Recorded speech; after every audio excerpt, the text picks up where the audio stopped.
오늘 아침마당 이 시간에는 은퇴 후 익숙하고 안정된 삶의 터전을 떠나 오히려 더 낯선 곳으로 더 외로운 사역의 현장으로 복음의 좁은 길을 묵묵히 걸어가시는 분이 계십니다.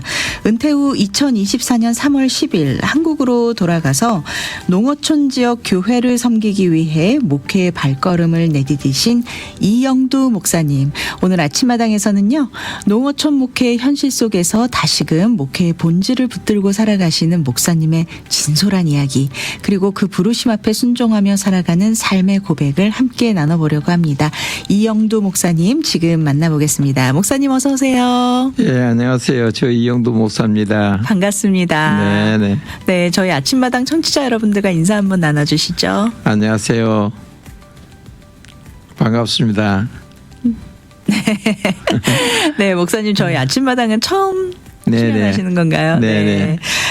미국에는 얼마간의 일정으로 이렇게 방문하셨는지 궁금하네요. 예, 한 달 한 25일 정도. 아, 그러시군요. 됩니다. 예. 미국에 자주 들어오신다면서요? 1년에 한 2번 정도 두번 들어오고. 정도. 들어오면은 이제 교회가 또 가서 말씀 전가할 때도 있으면 말씀 전가하고. 네. 건강검진도 체크하고. 네. 그렇습니다. 아니 이렇게 자주 오시는데 어떻게 아침마당은 이렇게 처음 오셨어요? 예, 예.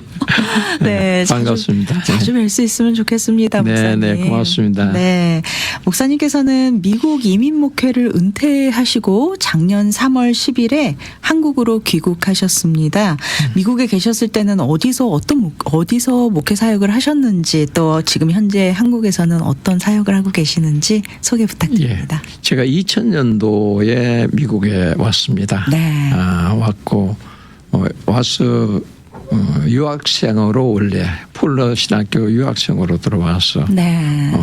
영성 관계 관련된 곳에서 제가 사역을 하고 LA 샬롬 장로교회에서 섬기다. 네. 그리고 호쿠마 신학교에서 교수 생활하다가 네. 은퇴했습니다. 아, 그러셨군요. 네. 그래서 작년 3월 10일에 한국으로 가셨는데 보통 한 24년, 20년 정도 목회하시면은 그냥 이민 목회를 하시는 목사님이다라고 저희가 생각이 드는데 어떻게 다시 또 한국으로 들어가시게 되셨는지 궁금한데요. 한국으로 들어가게 된 이제 원인은 제가 9년 전에 네. 간암 4기에 병원에서 진단이 나서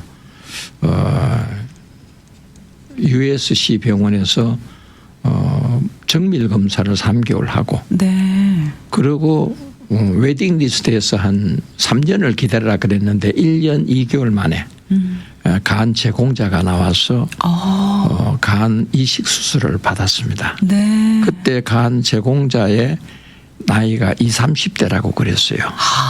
그러니까 저로서는 굉장히 젊은 간을 받은 거죠. 네. 그 이후 이제 간 이식 수술을 하고 일주일 만에 퇴원하고 네.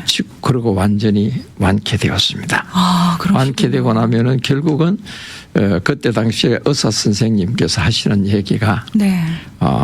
간 제공자에게 땡큐 레터를 보내지 않겠느냐. 그래서 제가 보냈어요. 네네. 보내면서 아마 부모님이 제보다 나이가 어려요. 어리는데 당신의 자녀의 간을 받게 되어서 너무 감사하다. 네. 나는 목사다. 내가 회복이 되면은 당신 자녀의 삶을 내가 살아주겠다. 그러니까 나이 많은 목사의 아들을 당신이 받아주면 좋겠다 했을 때 그 편지를 받고 그쪽에서 굉장히 기뻐했대요. 네. 그래서 저는 지금 오늘을 사는 삶도 내 삶이 아니라 간 제공자 30대, 20, 30대의 기정자의 삶을 살고 있는 것입니다. 네. 제가 사는 것이 아니죠. 네. 아, 그렇군요. 그래서 그게 원인이 되어가지고 네네. 하나님 앞에 제가 드릴 수 있는 것은 뭐가 있을까 해서 생각한 것이 이제 처음에는 내가 간을 기증받았으니까 네. 나도 죽으면은 장기를 다 기증해야 되겠다. 그래서 첫째는 1차적으로 장기 기증을 했어요. 네. 그리고 난 년 후에 하나님 또 드릴 거 없습니까? 나에게 드릴 거 있다면 다 드리겠습니다. 네. 하는데 어떤 분의 얘기로 시신 기증하는 데가 있다 그러더라고요. 그러니까 시신을 기증을 했어요. UCI의 시신을 기증했습니다. 네. 미국에. 제 이제 뭐 시신이 대학 연구 자료로 쓸 수 있으니까. 네네. 그리고 이제 마지막에 이제 다 연구가 다 끝나면은 화장해서 바다에 띄운다고 그러더라고요. 네. 그리고 그거를 이제 기증을 하고 난 년 후에 또 뭐 드릴 거 없을까? 어차피 인생은 공수래 공수건데 네. 빈손 왔다가 빈손 들고 가는 거잖아요. 네. 그 이후에 이제 제가 드릴 거 없는 거 하나님 앞에 또 기도를 했는데 네 안에 인풋된 게 있다는 거예요. 내 안에 들어간 게. 네. 그게 뭘까 생각하니까 그동안 30년 동안 연구한 학문 네.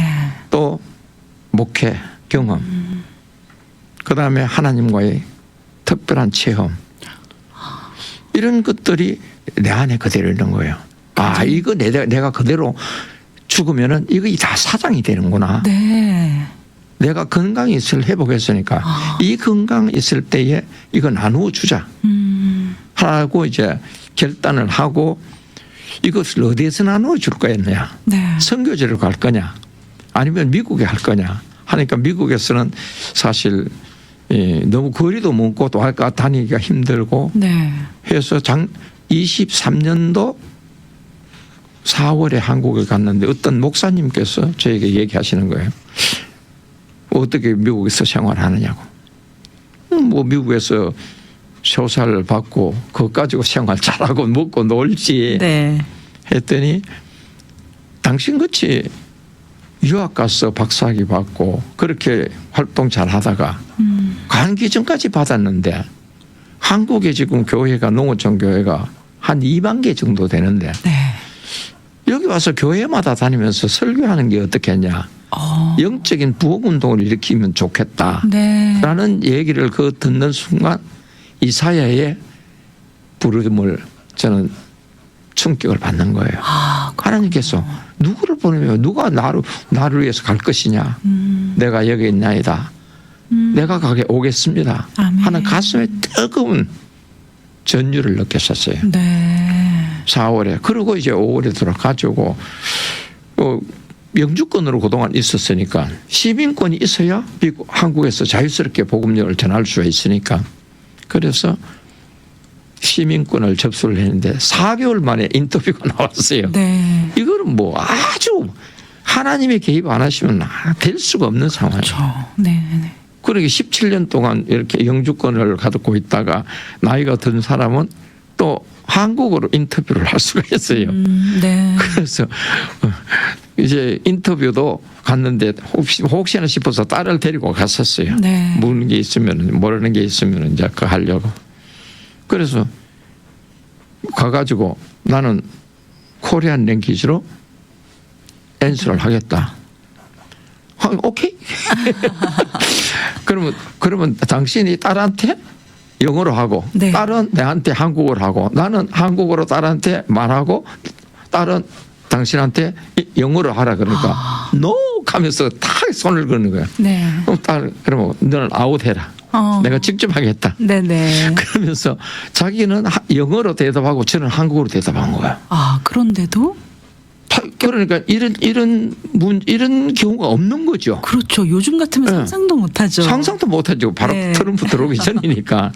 그래가지고 말하니까 탁 대답을 하니까 자기가 이걸 이해를 안 되는 거예요. 그러니까 자기가 이제 이해될 수 있는 문장들을 바꾸는 거예요. 네. 캘리포니아와 인접된 국가는 어디야? 멕시코. 네. 이게 영어도 멕시코, 한국어도 멕시코. 맞습니다. 그런데 뉴욕하고 접경 지역은 어디냐? 네. 뉴욕하고 접경 지역은 캐나다.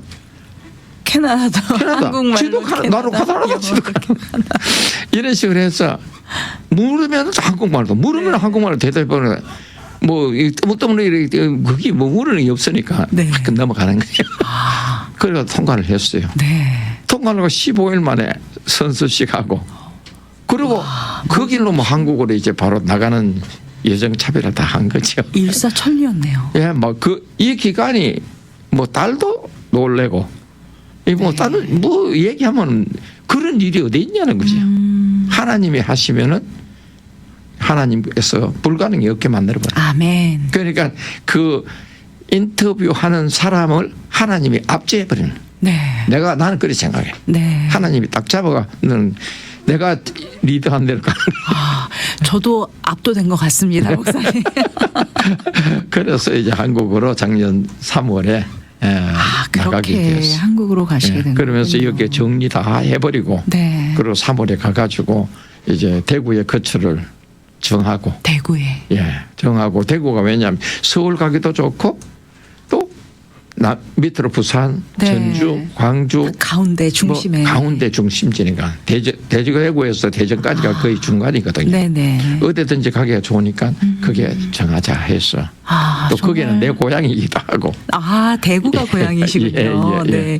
대구가 사과가 유명한가요? 사과가 지금 안 나요. 왜요? 사과가 이 기온이 이제 따뜻해져 가지고 기온. 이게 자꾸 상주 저쪽 뭐 점촌 그쪽으로 위로 그렇군요. 올라가요. 네. 대구 사과 없어요. 안타깝습니다. 옛날에는 우리가 자랄 때는 대구 능동하는 맞습니다. 노래도 있었는데 네. 지금은 없어요. 이렇게 또 목사님께서 사실은 이 이야기들을 제가 뒷부분에 살짝 그냥 여쭤보려고 했는데 우리가 이 이야기를 듣고 나니까 정말 목사님의 그 사역의 여정을 좀 더 이해하기가 훨씬 더 수월해졌던 것 같고 더 훨씬 공감. 목사님께서 이래서 한국으로 가시게 된 거구나. 그리고 그 과정에 정말 삶의 절명의 순간들을 지나지 않았으면 느낄 수 없었던 그런 목사님의 어떤 그런 삶의 여정들이 고스란히 전달이 돼서 또 하나님이 또 목사님을 통해서 이렇게 일을 하셨구나라는 게 또 느껴졌습니다. 지금 현재 한국에서는 농어촌 선교를 하신다. 한국에 가보니까 농어촌 선교도 중요하고 네네. 또 뭐가 또 중요해요. 상가의 미자립교회. 미자립교회까지 포함해서 제가 많죠. 다니고 있습니다. 네. 그러니까 농어촌 교회, 미자립교회 이렇게 해서 그냥 내가 받았는 은혜, 네. 내가 그동안 이해하고 연구했던 학문 이것을 나누어 주는 거죠. 나누어 주면서 그러니까 대구에 가니까 대구에서 이제 제가 대구 성광고등학교를 나왔어요. 네. 야간부. 네네. 그래서 성광고등학교 미션 스쿨이에요. 네. 거기서 나왔기 때문에 성광학교 안에 있는 성광교회라고 있습니다. 네. 이제 거의 장로님이나 교사 분들이 이제 나오시는데 거기에 이제 교회 적은 거기에 두고 거기서는 또 이렇게 5주째 되고 이러면 외부 강사를 자꾸 모시니까 제가 이제 주로 쓰지요. 쓰고 나머지 이제 다른 주는 그냥 외부에 계속 나가가 쓰고 주일마다 나가는 거예요. 네. 사실은 우리가 한국 그러면 한국에서 선교를 한다 그러면 다들 이런 반응을 보이시잖아요. 한국이 선교가 필요해 이런 생각들을 많이 하시는데 사실 실제로 미자립교회 지금 말씀해 주신 그런 미자립교회도 많고 또 특히 요즘 또 한국 농어촌에 젊은 청년들이 이탈하는 그런 현상도 있어서 농어촌에 정말 외로운 우리 어르신들이 많으시다면서요. 어르신. 어떤 교회 가면은 내가 이제 갔다가 가니까 그 전에는 팬데믹 있기 전에 코로나 팬데믹 그거 때문에 많은 노인분들이 돌아가셨어요. 경남 거창 쪽 그쪽에 있는 교회 교회 이름은 내가 안 댈게요. 그쪽 편에 갔더니 한 40명으로 확 줄였어요. 한 70명 되는 교회가. 왜 그랬냐 그랬더니 코로나 팬데믹 때 노인분들이 많이 돌아가셨어요. 소천하셨군요. 돌아가시고 자녀들은 없어요. 아예 없어가지고 떠난 건가요? 그러니까 서울로 떠나버리고 공부하면 떠나버리고 그리고 어린이 주일학교가 없어요. 주일학교가 없고 그리고 초등학교, 중학교, 고등학교가 한 건물에서 교실만 나누어서 수업하는 거예요. 그러니까 어떨 때는 문교부 정책은 8명 이하 되면 교회를 그 학교를 폐쇄해버려요. 그럼 8명이 안 되면은. 그래서 교사가 선생님이 한 명을 다른 지역에서 데려와서 그걸 유지할 정도로 어린이가 없습니다. 그렇군요. 그러니까 네네. 어린이 없으니까 청년들이 없잖아요. 그렇죠. 그 뭐 시골에서 안 되니까 노인분밖에 없는 거예요. 그러나 그분들이 신앙에 갈급한 영적인 메시지를 듣기를 굉장히 갈급하고 있는 네. 거죠. 그 영혼을 하나님 나라에 갈 때까지 누군가는 인도하고 누군가는 전해야 될 거 아니에요. 맞습니다. 네. 그게 이제 목회자는 와서 생활이 안 되니까 떠나고 어떤 목사님들은 주일을 거기서 교회에서 섬기는데 주중에는 가까운 도시에 나가서 운전을 해요. 그럼 목양이 또 안 되잖아요. 목양 안 되는 말은 주일은 네네. 지켜야 되니까. 그렇죠. 그리고 네. 사모님은 어떨 경우에는 식당에 가서 일을 하시는 분도 계세요. 그래서 생활을 한다고 어렵게. 그렇군요. 그리고 왜냐하면 옛날에는 서울 같은 데서 교단본부 선교부에서 네. 돈이 많이 있어가지고 미자립교회 개척교회들을 이렇게 후원을 많이 했습니다. 네. 이 분담을 해가지고 했는 그것이 100만 원 나오던 것이 70만 원으로 70만 원 오는 것이 50만 원으로 주니까 생활은 해야 되고 어떡할 네. 거예요. 목사님이 나가서 일을 해야죠. 그러니까 콜해서 불러서 운전을 대신 운전하실 수도 있고 식당에 나가서 일하시는 분들도 있고 그런 분들도 계세요. 사실 이런 현실을 아시는 분들이 그렇게 많을 것 같지는 않아요. 안 많죠. 현장에서 네. 뛰어보면은 목사님 어떻게 사세요? 그러면 목사님이 얘기를 하세요. 네. 그렇다고 해서 이거를 갖다가 내가 목회를 접을 수는 없지 않냐. 네. 받은 사명이 있는데 못 떠나는 거예요. 그럼 같이 목사님 기도합시다. 그러면서 기도하고 그래서 그럴 때마다 내한테 느껴지는 건 내가 외국에서 20년간이나 24년간이나 이렇게 목회를 했는데 네.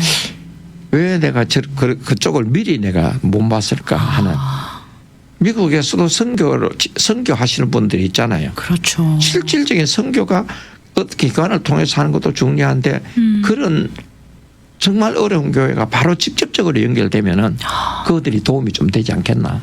네. 이제 그렇게 생각할 때도 있어요. 지금 혹시라도 이 방송 듣고 계시는 우리 네. 또 이 이민교회 목사님들께서 혹시 선교지를 찾고 계신다면 예. 또 이런 한국에 있는 미자립교회 혹은 네. 또 이렇게 농어촌에 계시는 목사님. 목사님들 그리고 네. 그곳에 계시는 우리 어르신들 예. 정말 인생의 마지막을 향해서 가고 계시는 이분들에게 정말 그 영혼의 그 하나님의 그 말씀 그 신앙의 그 케어가 정말 필요한 분들께 우리의 이런 어떤 또 사랑을 전할 수 있는 그런 계기가 됐으면 좋겠다. 그렇죠. 그렇게 조인이 되면 서로가 네. 좋고 하나님 앞에 떳떳하고 믿고. 사실 몰라서 예. 못 섬기시는 분들도 많으시니까요. 많아요. 예. 이 시간 통해서 또 우리 목사님 통해서 또 그런 곳이 있다라는 것이 또 잘 전달이 됐으면 좋겠습니다.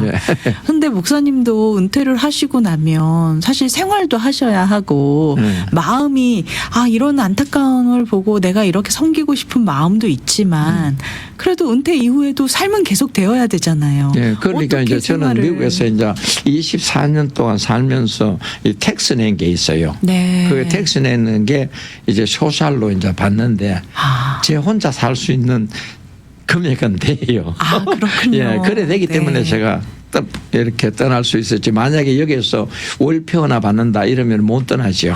그렇군요. 예, 월표 받아가지고는 안 돼요. 젊은 시절 또 하나님 위해서 열심히 섬겼다고 하나님께서 이런 길을 다 예비해 놓으신 것 같습니다. 네. 지금 좀 전에 우리가 농어촌 고령 어르신들 이야기를 잠시 나눴는데요. 그렇다면 실제로 그곳에서 이 어르신들을 어떻게 섬기시고 또 어떻게 말씀을 전하고 계시는지도 궁금해요. 저는 주로 이제 뭐 나도 이제 나이가 있다 보니까 목회를 했는 경험이 있고 나이가 있고 이러니까 노인분들의 눈빛만 봐도 네. 저분이 지금 어떤 상황에 있다. 또 저분이 어떤 메시지를 들을 때 어떤 분들은 어린애처럼 아멘 아멘 그러면서 막 확신적인 나에게 이제 하나님 앞에 참 새로 거듭난 이 삶들 또 이렇게 절망에 떨어졌을 때 일어나는 이런 오뚜기처럼 일어나는 인생. 저는 내가 오뚜기 인생이라 그래요. 저는 어떤 어려움이 있더라도 하나님이 능력 주시는 자 안에서 내가 능력을 행할 수가 있어요. 아멘. 빌립보서 4장 13절에 말씀이 그렇잖아요. 하나님이 능력 주시면은 불가능이 없는 거예요. 아멘. 저는 그거를 굉장히 제 인생에 이렇게 삶에 적응하면서 네. 살아가면서 그 눈빛만 봐도 그분이 지금 형편이 어떻다. 네. 목회 생활 오래되니까 네. 이분이 지금 어떤 환경에 있다. 뭐 자녀 때문에 그리움이 뭐 애타고 있다. 이런 빛이 얼굴에서 그 빛이 보여져요. 네. 그러면 메시지가 전적 그쪽으로 향해서 이렇게 가다 보니까 똑같은 제목을 두고도 교회마다 메시지가 달라지. 그렇죠. 예. 그래 되면 네. 그 사람들이 이렇게 받아들이는 그 신앙. 이걸 통해서 조금 더 힘을 주자. 네. 그래서 마치 뭐 이렇게 담벼락에 오를 때 못 올라가서 애쓰고 힘들 때 네, 네. 말씀으로 약간만 뒷받침만 해줘도 그 사람은 일어날 수가 있어요. 네. 예, 그런 거를 보면서 눈물 흘리는 걸 보면서 또 그분들이 이렇게 기도를 많이 원해요. 네. 가다 보면 목사님 은혜 받고 나면 목사님 기도해 주시고 맞습니다. 가시라고 그러면 간절히 손을 얹고 기도해 주면 눈물을 이렇게 흘리면서 네. 감사하고 자기 집에 지었는 그 파 그거 아침에 오면서 뽑아가지고 탁 따담아가지고 그거를 갖고 와요. 얼마나 귀한지 몰라. 그러나 그거를 맞습니다. 거절할 수는 없어요. 네. 그런 식물은 갖고 와서 제가 또 키우시고. 아니 그걸 이제 제가 먹지요. 또 드시고. 따담아가 줘요. 네. 인심은 시골 인심이잖아요. 예, 예, 예. 그러면서 먹으면서 된장 같은 거 맛있게 먹고 시골에서 가면 맛있게 네. 먹고. 저는 목사님 뵙기 전에 농어촌 선교를 하신다라고 들어서 좀 많이 이렇게 좀 지치기도 하시고 힘드시기도 할 텐데라는 생각을 잠시 했는데 네. 오히려 지금 이렇게 간증하고 계시고 또 사역의 이야기를 나눠주시는 목사님 모습 뵈면서 정말 너무 즐겁게 하나님의 그 명령에 순종하고 계시는구나. 그리고 목사님께서 걸어온 그 삶의 여정 가운데 정말 하나님의 도움이 없었으면 지금 이 자리에 있지 못한다라는 그 고백의 이유가 너무 이렇게 마음속에 남으면서 그래서 이렇게 사역을 하실 수 있겠구나라는 생각도 듭니다. 예. 순종의 힘이 어디서 나오나 했는데. 결국은 사도 바울이 그러잖아요. 네. 나는 복음의 빚진 자라고. 아멘. 저는 복음의 빚만 졌는 게 아니라 생명에도 빚졌잖아요. 아멘. 그런 그 과정을 하나님이 다 하셨는데 네. 오늘을 나를 있게 하신 분도 하나님이세요. 아멘. 나에게 주어진 거 재능, 명예, 돈 다 하나님이 하셨는데 내 것이라는 하나도 없잖아요. 아멘. 내가 내일 죽는다라면은 네네. 아무것도 없이 그냥 가는 거예요. 네. 그러니까 오늘 살아있을 때 저는 늘 교회인데 성도들에게도 얘기합니다. 오늘 멋있게 살자. 네. 하나님 앞에 행복하게 살자. 네. 죽을 때는 저녁 잘 먹고 아침에 눈 뜨지 말자. 눈 뜨지 말자. 그러면 나는 이미 천국에 가 있다. 네. 그렇게 산다라면 아침에 일어나서 감사하고 행복하고 즐겁고 살다가 어느덧 천국에 가 있는 거예요. 목사님, 한국 농어촌 선교도 물론 하셔야겠지만 오셨을 때마다 이 이민교회 또 우리 어르신들께도 네. 귀한 말씀 선포해 주시면 너무 좋겠다라는 생각도 듭니다. 예. 네.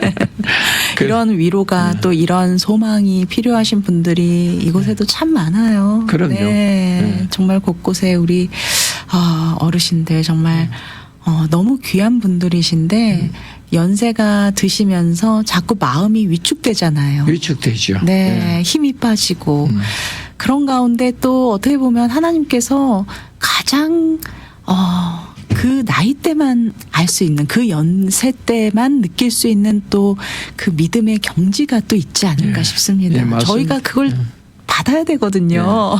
그 시골에 가면 그 노인분들이 그래요. 저는 노인을 굉장히 좀 좋아하세요. 네. 사랑하고. 네네. 그리고 대화를 나누면 굉장히 편안하게 서로가 대화를 나눌 수 있고 인생을 살아왔잖아요. 같은 네네, 인생을. 맞습니다. 그러니까 저보다 나이가 더 많기나 아니면 더 어리기나. 네.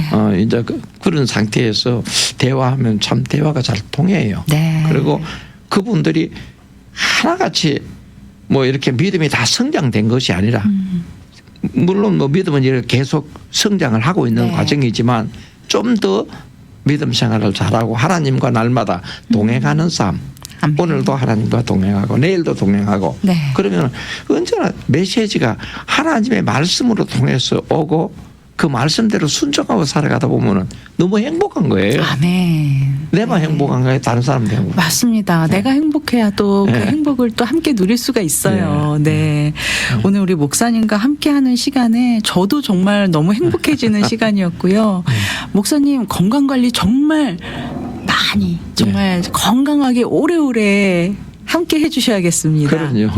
건강해야 주일 할 수 있으니까. 맞습니다. 네. 그리고 하나님이 주신 그 목사님 안에 있는 인풋들 예. 정말 남김없이 다 나눠주셨으면 좋겠어요. 네, 나눠줘야지. 그것이 내 것이 아니니까. 아멘. 나누어줘도 내 것이 아니니까. 네네. 돈 있는 맞습니다. 사람은 돈을 나누어 주면 되고, 뭐 지식 있는 사람 지식 나누어 주면 되고, 그리고 건강 있는 사람 건강 나누어. 지금 그 이야기가 답은 목사님뿐만 아니라 우리 모두에게도 해당되는 것 같아요. 네. 우리가 받은 이 복음의 메시지, 복음의 은혜가 나의 것이 아닙니다. 네, 우리도 열심히 나눠야겠다라는 또 다짐도 한번 해보는 시간입니다. 그럼요. 네, 목사님 이제 마칠 시간이 시간이 너무 짧은데요.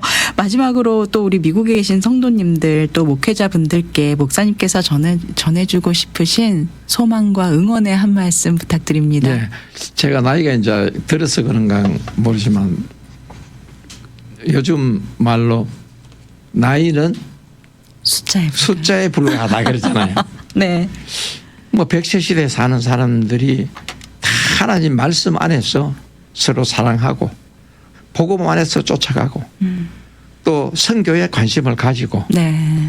뭐 서고 남은 게 있다면 선교에 동참을 하고 네. 목사님들이 은퇴를 했으면은 은퇴로 끝이 아니라 네. 저처럼 이렇게 소외된 곳을 스스로 찾아가서 마지막 숨 다 할 때까지 복음을 전할 수 있다면 네. 정말로 행복한 삶이 아닌가. 아멘. 저는 그렇게 여겨집니다. 네, 예. 감사합니다. 하나님의 부르심 앞에 나아가 문제가 되지 않고 또 삶의 조건이 걸림돌이 되지 않는다는 걸 오늘 또 우리 이영도 목사님 통해서 배우게 되었습니다. 누군가는 편히 쉴 수 있는 이 시기에 또 누군가는 내려놓을 수 있는 그 자리를 뒤로하고 가장 낮은 자리로 가장 필요한 곳으로 향한 발걸음. 그 발걸음이 머무는 농어촌 마을 한켠의 작은 교회들 그리고 지금도 그곳에는 하나님의 나라가 세워지고 있습니다. 한 알의 밀알이 떨어져 죽으면 수많은 열매를 맺는다고 하신 말씀처럼 내 삶의 작은 헌신을 통해 하나님 나라를 위해 쓰임받을 수 있다면 그보다 더 하나님이 기뻐하시는 삶이 또 있을까 생각해 봅니다.